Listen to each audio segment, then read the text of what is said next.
रामायण में रावण के चित्र के साथ सोने की लंका के बारे में भी कई तरह की चर्चाएं होती रहती हैं। मान्यताओं के अनुसार रावण की लंका सोने की बनी थी। इसकी खूबसूरती देखते ही बनती थी। माना यह भी जाता है कि हनुमान जी ने रावण की इस सोने की लंका को आग लगाकर नष्ट कर दिया था, लेकिन बहुत कम लोग ये जानते होंगे कि सोने की लंका आखिर किसने बनाई थी। सोने की लंका को माता पार्वती और महादेव के साथ जोड़कर देखा जाता है। रामायण में जिस सोने की लंका का वर्णन मिलता है वह रावण की नहीं है। कहा जाता है कि इसका निर्माण भगवान शिव ने माता पार्वती के कहने पर करवाया था। चलिए जानते हैं। हिंदू धार्मिक मान्यताएं कहती हैं कि रामायण काल में सोने की लंका हुआ करती थी। बताया यह भी जाता है कि सोने की लंका को भगवान शिव ने माता पार्वती के लिए बनवाया था। कथाओं के अनुसार माता पार्वती और शिव भगवान शिव का निवास हिमालय में था।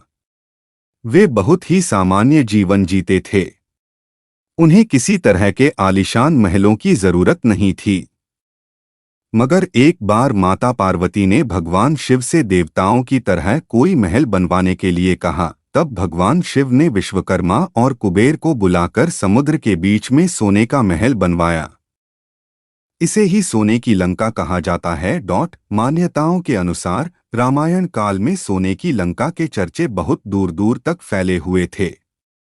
एक बार रावण वहां से गुजरा तो उसने उस स्वर्ण नगरी को देखा। वह सोने की लंका को देखकर मोहित हो गया। उसके मन में लालच आ गया।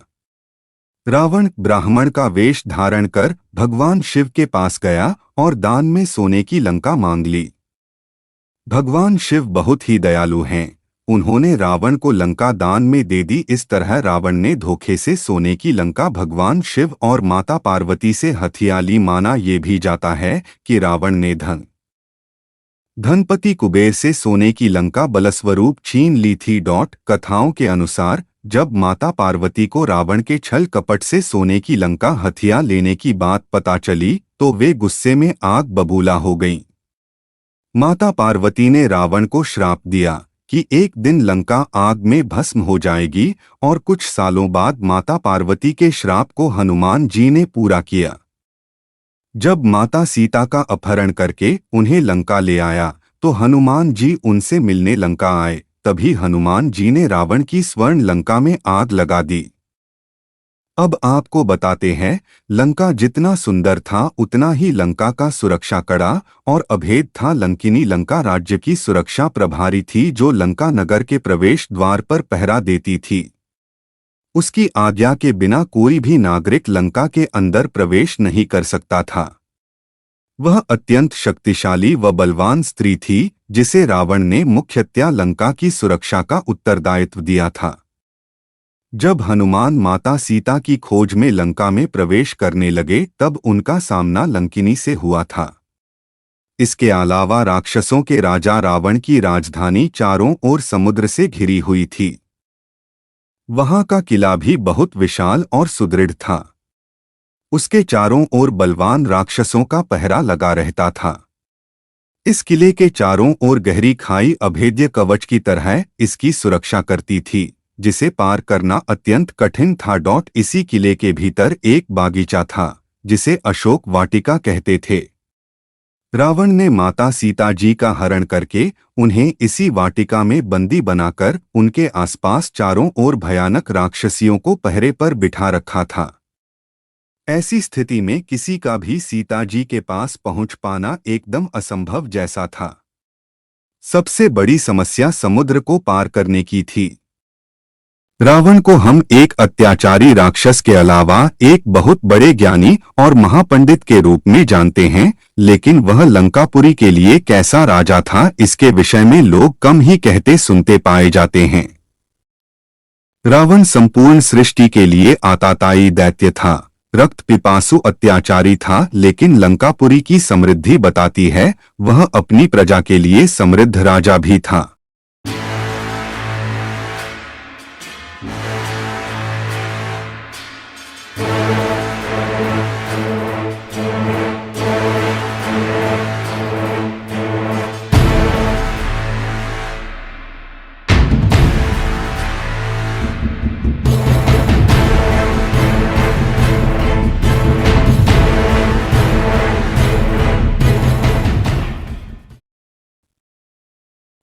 पुराण के अनुसार जब प्रथम बार हनुमान ने लंका को देखा तो उनके विस्मय का ठिकाना नहीं था। वहां की समृद्धि देखकर हनुमान भी स्वयं को सम्मोहित होने से नहीं रोक पाए थे। वाल्मीकि रामायण में वर्णित है।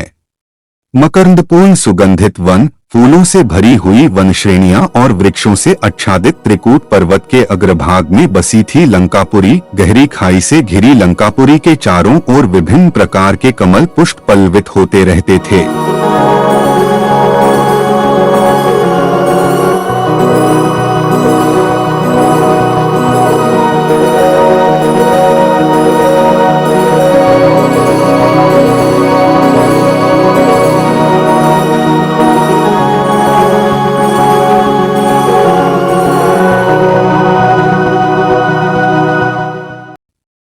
गहरी एवं सौंदर्य से परिपूर्ण इस सुरक्षा खाई के उपरांत स्वर्ण की चारदीवारी लंकापुरी में हजारों सूर्य सी प्रकाशित होती थी।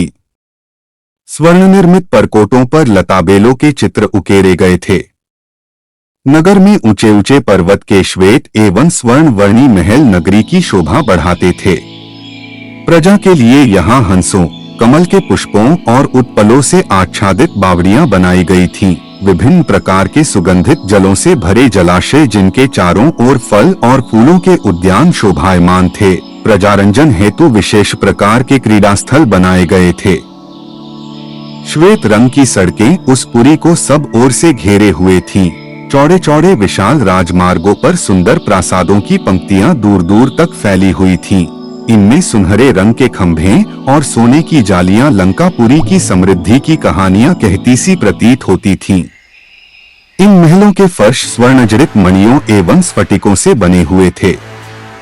घरों के महलों की बाह्य सज्जा नीलम के चबूतरे, स्वर्ण निर्मित हाथियों एवं मोतियों की जालियों से की गई थी। ये श्वेत जालियां रात्रि के सितारों से टिमटिमाती प्रतीत होती थी। सोने के द्वारों को जाम्बूनद नामक स्वर्ण जालियों और वंदनवारों से सजाया गया था। भवनों पर फहराती क्षुद्र घंटिका युक्त ध्वजापताकाएं नगरी की शोभा बढ़ाती थीं। पर्वत पर बसी ये स्वर्ग से भी सुंदर लंका नगरी आकाश में तैरती हुई सी दिखाई पड़ती थी।